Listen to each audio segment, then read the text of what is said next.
Quite a while back, I mentioned that I was going to do a video about the history of Commodore's UK operation. Sadly, due to a lack of time with my work schedule, meant the plan was shelved and never fully completed. In part, this was also down to my complete change of life by moving to Japan in 2020. So instead of letting what footage I did record disappear, I have decided to release part of the story that I did film and complete. So join me on a road trip to where the Amiga was manufactured in Scotland. It's fairly well known that Commodore UK opened a brand new facility in the early 1980s in Corby, a town in Nottinghamshire that at the time was attracting a lot of government subsidies and tax breaks as the area was reeling from the downturn in its steel industry. Commodore only stayed in Corby for a measly 2 years before moving out to their headquarters at the Switchback in Maidenhead, which was much closer to their pre-Corby base of Slough. Commodore in Corby was an assembly operation. Parts were brought in from the US, West Germany as it was then, and the Far East, and Commodore 64s, Plus 4s and other systems were put together there.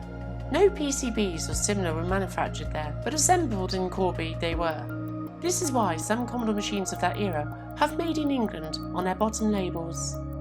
When Commodore UK moved to Maidenhead in 1986, that ended the production line for the time being in the UK, and Commodore products were primarily made in either the USA, West Germany or Hong Kong. But at the start of the 1990s, Commodore's main market was Europe and was beginning to fade somewhat in the USA, the two strongest markets being the UK and Germany. Commodore, as mentioned, were manufacturing Amigas in their West Germany base at Braunschweig. This included some Amiga 500s, but also the more expensive big box machines such as the A2000 and the A3000. By 1992, plans were afoot to subcontract a UK manufacturer to manufacture Amigas in the UK, including putting together the PCBs, essentially a much more complex operation than Corby ever was. So instead of Commodore doing it themselves, they subcontracted the production to SCI, who had a plant in Irvine, a new town in the Greater Glasgow area. At the time, reading from the closure of the shipyards, steel plants and other heavy industry like car manufacture, the central belt of Scotland saw something of a renaissance with the emergence of an electronics industry. It soon became known as Silicon Glen, a play on the Silicon Valley moniker, and attracted a lot of attention in the press. All of the big names had plants in the central belt, from IBM to Motorola, Compaq to NEC, Sun Microsystems to Digital Equipment Corporation. It was a big success story, and SCI played a part in this hotbed of activity. Taking up the story of the Amiga's manufacture in Scotland, here's the footage I recorded in 2018 from Irvine at the spot where SCI was based.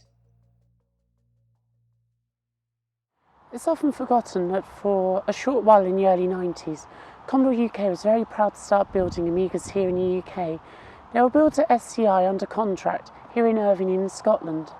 And Commodore made a big deal of this at the time, stating it wasn't just a packaging operation, say, such like Corby used to be back in the 80s.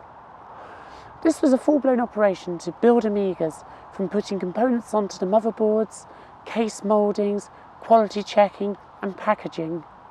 And this very Amiga 600, my very own Amiga 600, came from the building that used to be behind us here. It was put together so that one day it would land in my hands in 1993. From this base for a short while, the UK was a net exporter of Amigas to all of Europe from this factory that used to be behind us here in Irvine. Manufacturing started with the low-end models, like the Amiga 600 and then the Amiga 1200, but it was also the intention to build the higher-end Amigas, such as the 4000 here as well. It seems a little bit impossible that this bland industrial landscape is where a lot of this magic was ready to box up and come into children's lives just like my own. The Commodore bundles were just sheer delight and magic, and nothing will ever really recapture how special it was to open up a pack like the Desktop Dynamite or the Weird, Wild and Wicked packs that rolled off the production lines that used to be here.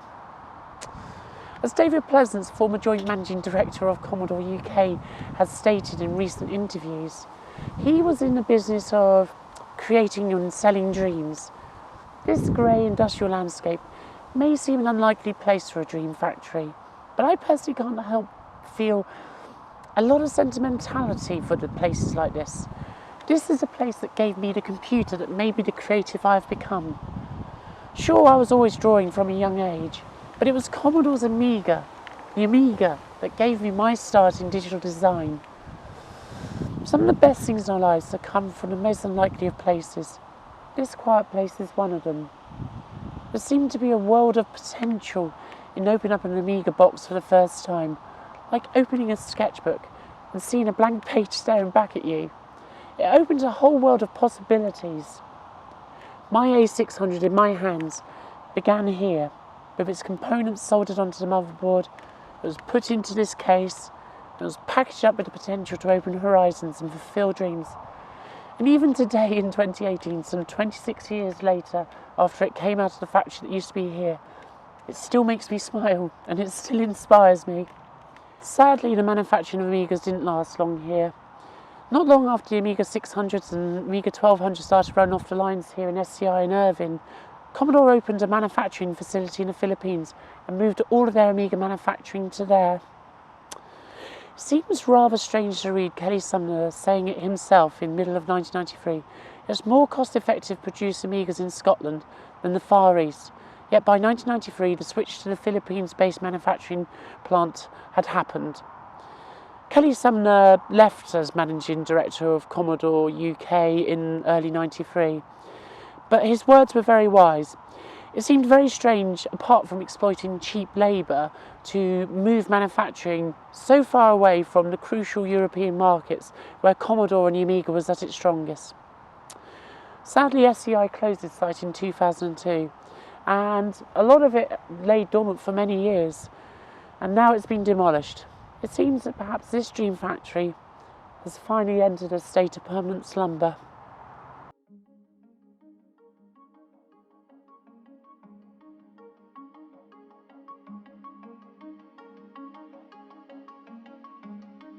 SCI, like many other Silicon Glen players, closed their doors in the early 2000s with the dot-com crash.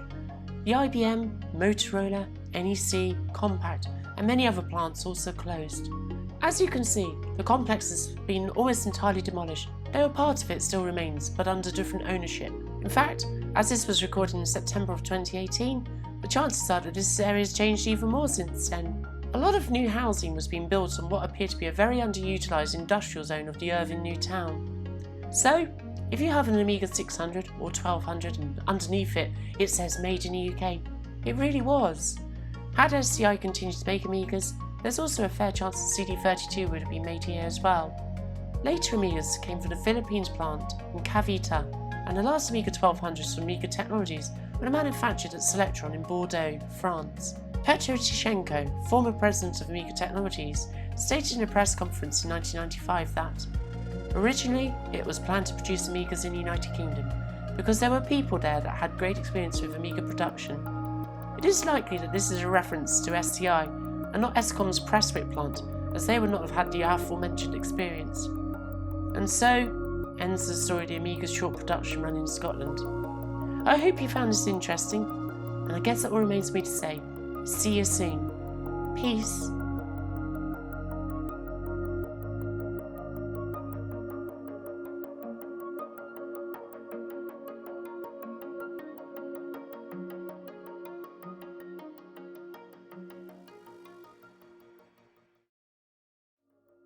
So it's come to that part of the video where I mention that I'm on Patreon. From as little as $2 a month, you can get early access to content, exclusive artwork through the post, your name mentioned on videos, as well as tips that I don't publish to the public. You can find a link in the video description below. Your subscription to my channel will also help me ensure that I can bring the latest content here from Japan.